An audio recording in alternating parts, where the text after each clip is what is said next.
L'Assemblée nationale vient de clôturer ce samedi 15 juin 2024 sa session ordinaire de mars, la considérée comme la plus courte de cette 4e législature de la 3e République.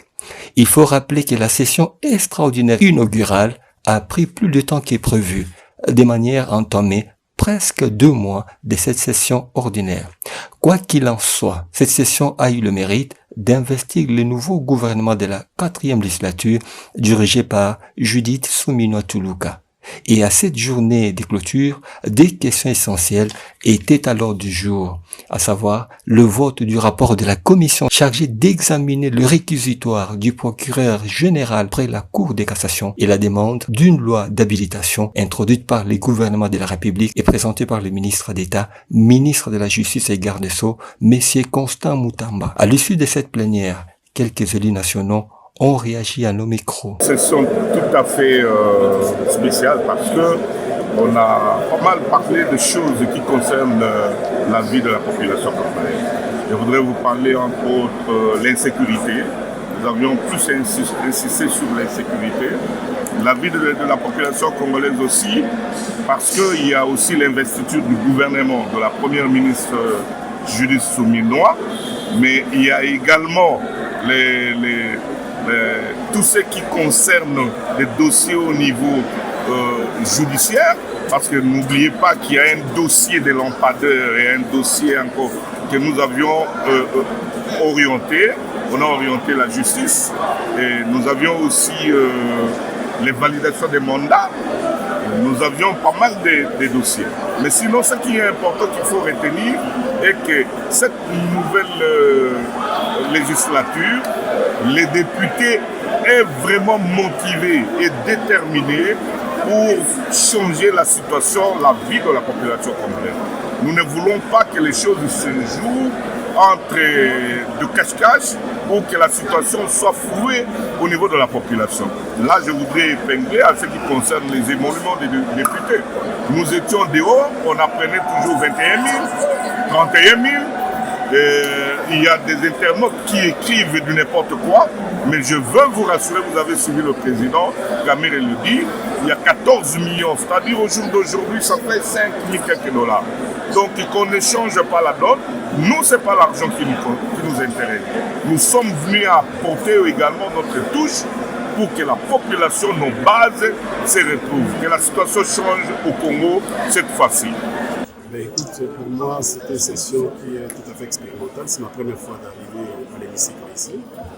On était là pour observer comment les choses se passent et nous avons tiré beaucoup de leçons. On a appris beaucoup de choses, comment ça se passe ici. Donc voilà, c'est tout à fait expérimental que je peux résumer ça.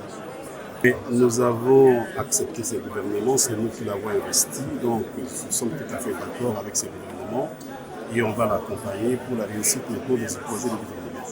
Écoute, je ne veux pas trop me prononcer ce qui a été dit, c'était comme ça a été dit, donc ça reste à ce niveau-là. Selon la Constitution, à son article 129, il est consacré d'autoriser le gouvernement national de statuer dans les domaines de la loi à l'absence des élus.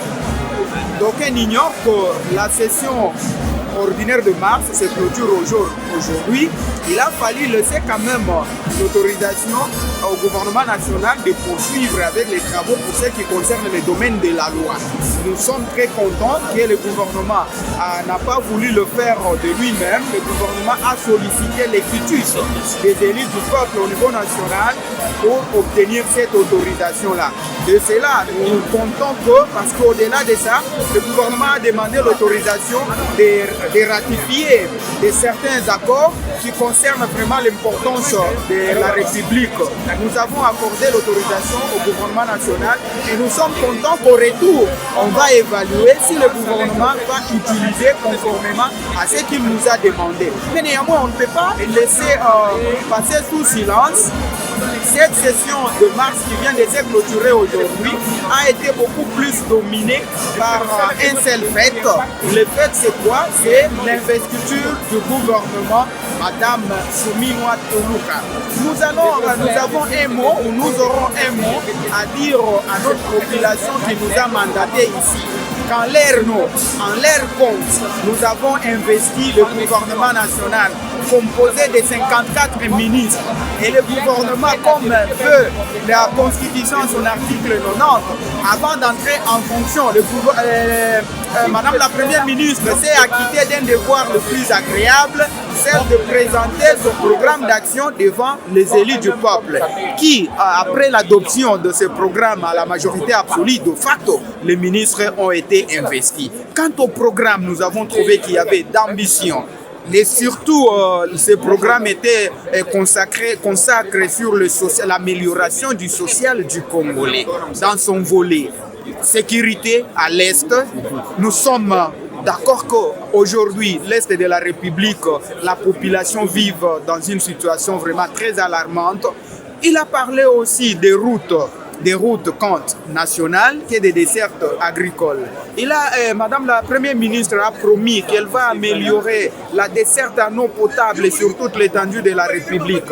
Voilà pourquoi nous allons dire à la population qui nous avait mandaté qu'en leur compte et pour leur nom, nous avons investi le gouvernement de Madame Souminois. Mais comme la session, ces vacances parlementaires, c'est pour 3 mois seulement, et le 15 septembre, comme le veut la Constitution et le règlement intérieur, nous serons encore de retour ici pour ouvrir la session qu'on appelle budgétaire, la session de septembre. Nous allons évaluer ce que Madame la Première ministre a promis aux élus du peuple, si ça sera exécuté ou pas. Et nous allons aussi attendre que Madame la Première ministre puisse chiffrer maintenant son programme d'action comme il a dit dans 5 ans. La première année, elle va faire quoi? La deuxième année, elle va faire quoi? Que la population qui nous a mandaté puisse patienter, qu'elle puisse aussi accueillir les élus qui viennent pour leur donner les comptes de la première session de la législature 2024-2028.